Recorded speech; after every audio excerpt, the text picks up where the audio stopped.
बिस्मिल्लाहिर्रहमानिर्रहीम, अस्सलाम वालेकुम। मैं सैयद इमरान शफकत आपकी खिदमत में हाजिर हूँ। जिस तरह मैंने पहले आपसे गुजारिश की थी कि आज 3 बड़ी अहम डेवलपमेंट्स है, बड़ी ख़बरें हैं। और पहली बात हो चुकी जो मरीम साहिबा के हाथ में कोई ख़तरनाक चीज़ लग गई है, वो क्या है उस पर।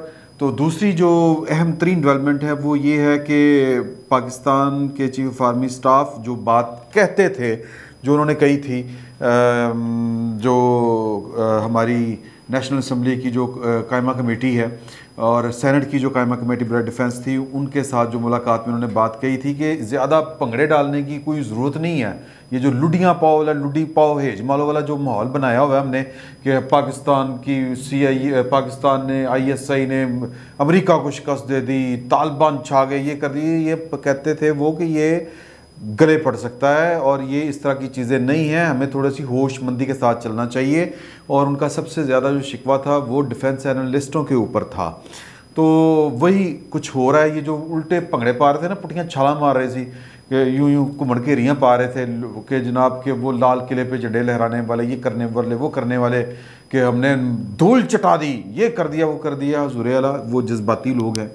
ये जज्बातियत के साथ इस तरह की चीज़ें डील नहीं होती हैं। हुआ क्या है? हुआ ये है कि अब दुनिया पार्टियां वो इकट्ठियाँ हो रही हैं, मीटिंग हो रही हैं। 3 दुनिया की ताकतों के जो चीफ्स हैं, इंटेलिजेंस एजेंसियों के, उनकी सिक्योरिटी के जो सरबराह हैं, उन्होंने इंडिया का दौरा किया है। एक अमेरिकन CIA के जो हेड हैं, डायरेक्टर हैं, विलियम जोसेफ बर्न्स उनका नाम है, उन्होंने दौरा फरमाया है इंडिया का।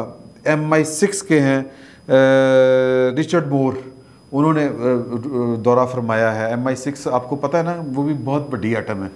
तो उन्होंने दौरा किया है वहाँ का, इंडिया का। और उसके अलावा रशियन नेशनल सिक्योरिटी एजेंसी जो है, उसके जो सरबराह हैं, उनका निकोलाई पेत्रोफ, इस तरह करके उनका नाम है, यस, निकोलाई निकोलाई पेत्रोशेव। तो ज़रा मुश्किल प्रोनाउंसिएशन होती है, उनके अपनी तर्ज के नाम होते हैं। उन्होंने दौरा किया। अब सोचें कि वो वहाँ पर पानी पूरी खाने तो नहीं गए थे, या मोदी साहब को जफ्फी डालने का तो उनको कोई शौक़ नहीं था। जाहिर है कि वो अपनी, मेरा मतलब है कि वो जो मामलात ख़राब हो रहे हैं उनके ख़्याल में, कि जो डिज़ाइन था है, क्योंकि अमेरिका इस वक्त डबल गेम भी कर सकता है। बड़ी तफसीलन बात हुई मेरी 1-2 जो इन चीज़ों को समझने वाले लोग हैं उनके साथ। 2 बातें कह रहे हैं वो कह रहे हैं कि जी कि एक तो अमेरिका ने कैटेगोरिकली इनकार कर दिया है इस चीज़ को मानने को, ये जो अबूरी हुकूमत जारी बनाई है तालिबान ने। और फिर जो उन्होंने काम करने शुरू कर दिए हैं, एक तो उसकी तश्कील, और फिर ख़वातीन के ऊपर उन्होंने क्रिकेट के खेलने पर, ना सिर्फ क्रिकेट बल्कि हर वो खेल जिसमें ख़वातीन का जिस्म जो है वो नज़र आ रहा हो, मतलब अब इस पर मैं क्या बात करूं। पाकिस्तान भी इस्लामी मुल्क है। पाकिस्तान की बच्चियां जो हैं वो हर तरह की एथलीट हैं, हर तरह की गेमें खेलती हैं, सारा कुछ करती हैं। तो लेकिन वो अब उनका अपना इस्लाम है। मैं माफ़ी चाहता हूं, और यह मकबूल जान साहब और इस तरह के जो असहाब हैं उनसे, और इवन तालिबान से भी, कि यार जिस तरह हमारे यहाँ जो हमारे मौलवियों का इस्लाम था, मैं बड़ी माज़रत के साथ उलमा से, कि तस्वीर नहीं उतरवाते थे। फिर तस्वीर, लाउड स्पीकर जायज़ नहीं था इस्लाम में, जायज़ हो गया। मैं बड़ा एहतराम करता हूँ हाफ़िज़ सईद साहब का। मैं वो प्रेस कॉन्फ्रेंस अटेंड की हुई हैं मैंने उनकी, जिसमें वो वीडियो बनाने से, तस्वीर देने से मना करते थे कि ये शर्म नाजायज़ है। लेकिन फिर उन्हीं की तस्वीरें भी हमने बनाई, उन्हीं की वीडियोस भी हमने बनाई, उनके पैकेज भी बने, सारा कुछ होता था। तो ये हमारी अपनी सोच होती है। इस्लाम का तो पता नहीं कोई ताल्लुक़ है। ये अगर नजायज़ हो, जिस तरह तालिबान पिछले दौर में कहते थे ख़वातीन का घर से निकलना हराम है, इस्लाम के मुनाफी है, अब वो कहते हैं नहीं, निकल सकती हैं ज़रूरत के मुताबिक। तो ये मेरा ख्याल है अपने अपने लोकल हमारे मसाइल हैं जिनको हमने दीन के खाते में डाल दिया हुआ है। दीन हमारा दीन फितरत। तो बहरहाल मैं, ये चूँकि सब्जेक्ट नहीं है हमारा, और ना मैं कोई आलम दीन हूँ, मैं तो एक मोटी सी बात की है कि जो सवाल है उलमा कराम के आगे कि भाई कल तक ये था, वही काम गलत था, वो उस पर कारबंद भी थे। और लश्कर तैयबा वाले हमारे जो दोस्त थे, महल्लों में जाके वो TV तोड़ते होते थे। और फिर वो उनका जो मजल्ला था दावत अल वरशाद, उसमें वो ख़बरें छपती थी कि एक भाई ने एक वो शैतानी बक्सा फ़लाँ चौक में तोड़ दिया। तो हुण जनाब वो टीवी तो बगैर गुजारा नहीं हुंदा। ये मास्टर ये क्या होता है, ये वाला फ़ोन जो होता है जी, स्मार्टफोन चल रहा है सारा कुछ। मैं सिर्फ ये कहना चाह रहा हूँ कि अच्छा चले छोड़े हम इस बात, ये बहस नहीं है। मैं सिर्फ ये कह रहा हूँ कि क्रिकेट पर उन्होंने पाबंदी लगाई, ख़वातीन के ना सिर्फ क्रिकेट बल्कि हर उस चीज़ पर कि जो उनके ख्याल में गलत है, वो उनके ख्याल में गलत है, तो लिहाजा उन्होंने वो इस्लाम के वो उस पर रख के उन्होंने रोक दिया। इंटरनेशनली उन्होंने ना सिर्फ अफ़गानिस्तान के क्रिकेट बोर्ड पर भी पाबंदी लगा दी, मतलब उनके सारी टीमों के ऊपर, यानी ICC ने। तो कहने का मतलब ये है कि दुनिया समझ रही है कि ये तालिबान तो अपनी पुरानी खूह के ऊपर आ गए हैं। ये जो हम हमारे साथ बैठ के बातें की थी इंटरनेशनली, और जो वो कि जी कि ये होगा वो होगा, सबको मिलाएंगे, ये करेंगे वो करेंगे, जो दोहा इम्पैक्ट हुआ है ये उसके ख़िलाफ़ चल पड़े हैं। तो ये ना वसअत क़ल्बी का मुज़ाहरा कर रहे हैं, ना वसअत नज़री का मुज़ाहरा कर रहे हैं, और ख़वातीन के अमूर के ऊपर भी बल्कि को वजारत ही नहीं है, कोई उनको देखने वाला ही नहीं है। तो कहने का मकसद ये है कि इस वक्त तालिबान के बारे में अफ़गानिस्तान के अंदर भी एक सियासी तहरीक ख़वातीन निकल रही हैं बाहर। तो सब्जेक्ट हमारा ये नहीं है, सब्जेक्ट ये है कि इस वक्त इंटरनेशनली क्या चल रहा है कि ये तीनों CIA चीफ, ये तीनों CIA कह लें, इंटेलिजेंस सरबराहान कह लें, ये इंडिया गए हैं। इंडिया में जाके वो जाहिर है कि वो पाकिस्तान ही डिस्कस हुआ होगा।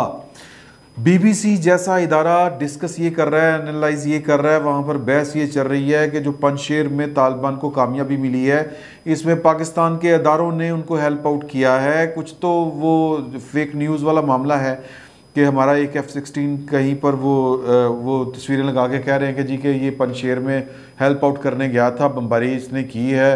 पाकिस्तान की ISI, पाकिस्तान की फ़ौज, वो नाम लगा रहे हैं जनरल साहिर शमशाद का कि जी इंडियन वो एक कोई जर्नल हैं, वो बैठ के TV पे लगे हुए हैं कि जी ये जनरल फैज़ है, ये इसने सारा प्लान किया है। जनरल बाजवा ने GHQ में एक चीनी जनरल बैठा हुआ है और एक कोई तुर्की का जनरल बैठा हुआ है, और वो जनाब तालिबान को ऑपरेशन, बेसिकली तो तालिबान है ही नहीं, पाकिस्तान की वो फ़ौज है जो ऑपरेशन कर रही है, लड़ रही है पंजशेर वालों के ख़िलाफ़, और सादा कपड़ों में।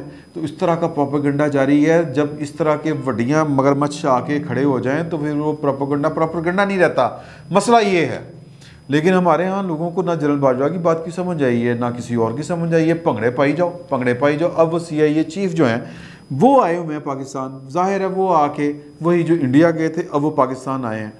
तो वो जाहिर है कि वो आकर जो उनकी बातें सुन के आए हैं वो इधर कन्वे करेंगे। अजीत दोवल बड़ा वड्डा करैक्टर है, आपको पता है। वो ये दाता साहब में भी वो कई अरसा गुजार के गया है, मतलब वो जसूसी करता रहा है। वो लेवल चेक करें, आप लेवल चेक करें उनके प्रोफेशनलिज्म का। बहरहाल उसको उन्होंने सिक्योरिटी का अपना वो हमारा जिस तरह मोहित यूसुफ साहब है ना, वो उनका मोहित यूसुफ है। लेकिन मोहित यूसुफ साहब तो वो किताबी बच्चे हैं ना, बस गल्ला बाता ये थ्योरीज, लेकिन वो उसने प्रैक्टिकली सर्व किया हुआ है और जान खुद जोखों में डाल के पाकिस्तान में जसूसी करता रहा। उसकी वीडियोस निकाल के देखें।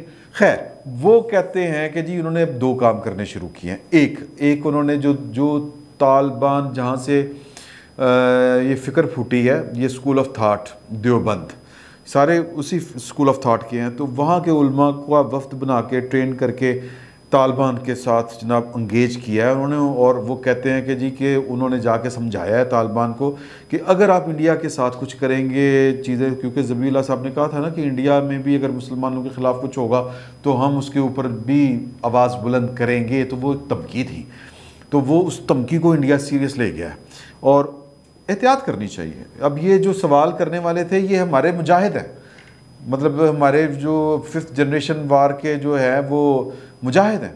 ये बैठ के पाकिस्तान की अपनी खिदमत करने, किसी जगह पर चुप भी रहना खिदमत होती है, ये नहीं समझ आएगी। वो सवाल कर रहे हैं आप क्या करेंगे, वो जो इंडिया में कश्मीर में जो जुल्म हो रहा है उसके वो की कहता।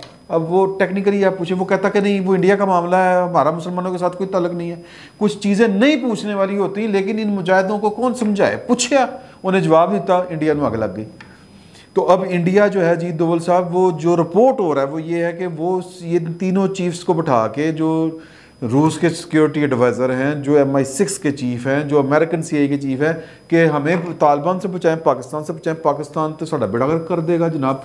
अब वो कहते हैं कि जी तालिबान जो है वो पाकिस्तान के रास्ते, पाकिस्तान की ISI के साथ मिलके, फ़ौज के साथ मिलके कश्मीर में दाखिल होंगे और इन्फिल्ट्रेशन होगी तो दरअंदाजी होगी, और सीतरी छड़ना है पाकिस्तान, फिर ना कहना जनाब के जंग होने लगी। दो इस तरह की वो धमकियाँ लगा रहे हैं, इस तरह की वो प्रोपेगेंडा कर रहे हैं। और ये हमारे मुजाहिद, ये जो नशरियाती मुजाहिद, सहाफ़ती मुजाहिद, ये यूट्यूब वाले मुजाहिद, ये इनकी मेहरबानी है। बाजवा साहब ने, ये रिपोर्ट हो चुका है, उस मीटिंग में कहा कि यार के एहतियात की ज़रूरत है, लेकिन मेरा ख्याल है कि ये बाजवा साहब को ज़रा सानू ही मतलब है कि आके तो वो समझू देते हैं, इन्होंने भी समझाओ ही यार, इनको भी पूछे ज़रा कि यार ये क्या आपने कर दिया है। तो ये जो है ना, शाह से ज़्यादा शाह की वफ़ादारी, ये उसने तलवाया पाकिस्तान को, और वो अब चीज़ें डैमेज कंट्रोल होंगी, करेंगे वो। तो तालिबान ने तो जो करना है सो करना है। एक थ्योरी ये भी है कि जी कि तालिबान वो जो पैक्ट हुआ था कतर वाला, उसमें तो तस्लीम कर लिया हुआ, अमेरिका ने ड्रामेबाजी है सारी की सारी। तो वो अमेरिका के अपने एजेंडेज़ हैं, एजेंडा होगा कि वो किस तरह किसको किस तरह करके डैगल करना, चलना है, चीन को किस तरह निबड़ना है, ये करना है वो करना है। तो ये ग्रेट गेम है, और ये अगले 20-25 साल ये ग्रेट गेम ऑन रहनी है। तो चीज़ें खुलती जाएंगी, सामने आती जाएंगी, समझ आती जाएगी, लेकिन उनको नहीं समझ आएगी जो समझ रहे हैं कि ये जनाब हक सच की फतह कर ली हमने जनाब CIA को धूल चटा दी, हमने अमेरिका का गुरूर पाश कर दिया, हमने ये कर दिया वो कर दिया। इंज ना करो। ये पाकिस्तान के अब वफ़ादार जो है ना, वो मोहब्बत में, वफ़ादारी में पाकिस्तान तुझे फ्राई कराओगे, ये बातें ठीक नहीं हैं। बाकी जनरल साहब जाने, और ये इनके जो चाहने वाले हैं, इनके गीत गाने वाले हैं, वो जाने। हम तो सिर्फ कोई इसी तरह की रिक्वेस्ट कर सकते हैं कि यार हाथ हौला रखो। फिल वक्त इतना ही, बहुत बहुत शुक्रिया।